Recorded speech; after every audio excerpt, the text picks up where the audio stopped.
Chapter 2. Periodic Classification of Elements. Introduction.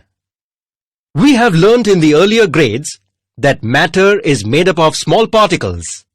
Do you remember? The smallest particles of matter are called atoms. Atoms of different elements combine to form molecules. Matter is classified into elements, compounds, and mixtures. An element is a type of matter composed of only one kind of substance.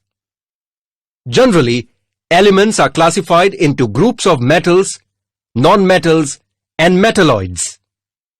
For example, the elements copper, iron, and silver are metals, and the elements sulfur, chlorine, and nitrogen are non-metals, while the elements silicon and arsenic are metalloids. A compound is a substance made up of two or more types of elements chemically combined in a fixed proportion. Examples are sodium chloride, that is salt, sugar, and water. Salt is made up of the elements sodium and chlorine. Sugar is made up of the elements carbon, hydrogen, and oxygen, while the compound water is made up of the elements hydrogen and oxygen. After revising about elements and compounds, can you tell the difference between the molecules of nitrogen and water? Yes, you are right. A molecule of nitrogen consists of two atoms of nitrogen, while a molecule of water consists of two atoms of hydrogen and an atom of oxygen. This shows that molecules of an element are made of the same type of atoms, while molecules of a compound are made of atoms of two or more elements. In order to study the properties of elements, they have been classified in a specified manner. Let us learn about this. Classification of elements. We know that all the atoms of an element are of only one type. Today, 118 elements are known to the scientific world. Around the year 1800, only about 30 elements were known. In the course of time, more number of elements were discovered. More and more information about the properties of elements was collected. In order to ease the study of elements, scientists started finding whether there was a particular pattern in this vast information about them. Initially, elements were classified into groups of metals and non-metals. Later, another class of elements called metalloids was identified. As knowledge about elements and their properties increased, different scientists started trying out different methods of classification. Dobereiner was the first scientist who attempted to classify elements. Let us first understand more about this method of classification. Dobereiner's triads. In the year 1817, a German scientist, Dobereiner, suggested that there is a relation between properties of elements and atomic masses. He made groups of three elements, each having similar chemical properties. They were called triads. He arranged the groups of three elements in an increasing order of atomic mass and showed that the atomic mass of the middle element was approximately equal to the mean of the atomic masses of the other two elements. Let us now study some examples of Dobereiner's triads. The elements lithium, sodium, and potassium for a triad. The atomic mass of lithium is 6.9 and that of potassium is 39.1. The mean of their atomic masses is equal to the atomic mass of sodium, which is 23. The elements calcium, strontium, and barium form a triad.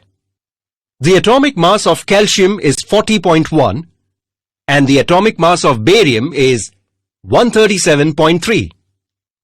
The mean of their atomic masses is 88.7 and it is equal to the atomic mass of strontium, which is 87.6. Chlorine, bromine and iodine form a triad. The atomic mass of chlorine is 35.5 and that of iodine is 126.9. Their mean value is 81.2, which is approximately equal to the atomic mass of bromine, which is equal to 79.9. Sulfur, selenium and tellurium also form a triad. The atomic mass of sulfur is 32.1 and that of tellurium is 127.6. Their mean value is 79.8, which is equal to the atomic mass of selenium, which is 79.0. Beryllium, magnesium and calcium also form a triad. The atomic mass of beryllium is 9.0 and the atomic mass of calcium is 40.1. Their mean value is 24.5, which is equal to the atomic mass of magnesium, which is equal to 24.3. Now let us consider the atomic masses of magnesium, calcium and strontium and find whether they form a triad. The atomic mass of magnesium is 24.3 and that of strontium is 87.6.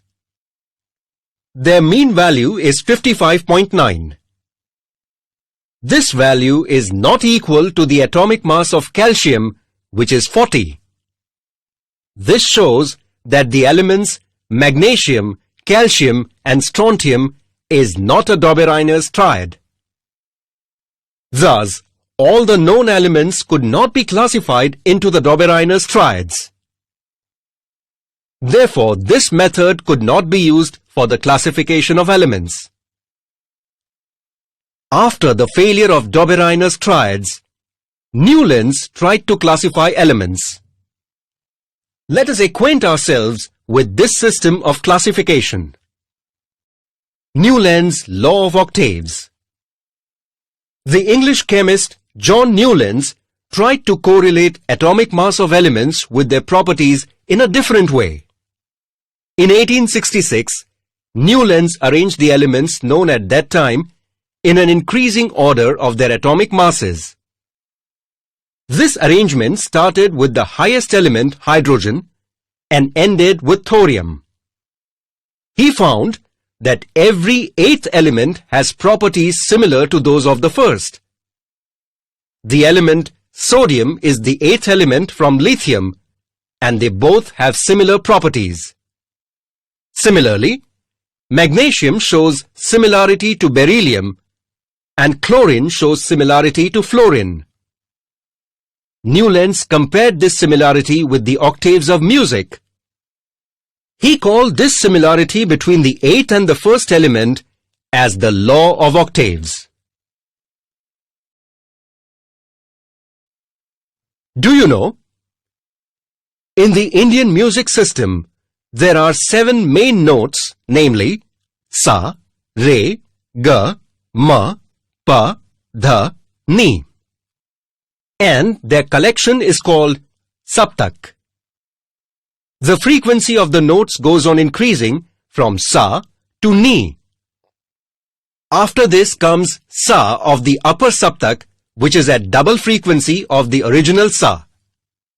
This means that after the completion of one Saptak, the notes repeat.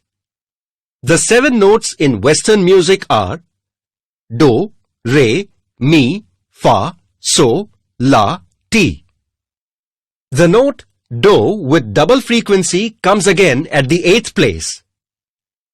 This is the octave of Western notes.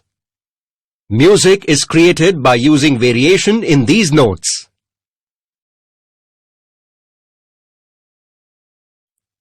Limitations in Newlands octaves. Many limitations were found in Newlands octaves. This law was applicable only till the element calcium.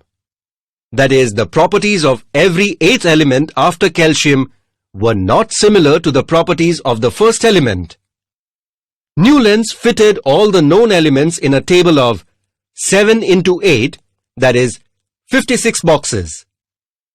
In order to accommodate all the known elements in the table, Newlands placed 2 elements each in some boxes.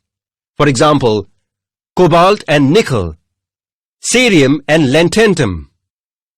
Besides, he placed some elements with different properties under the same note in the octave.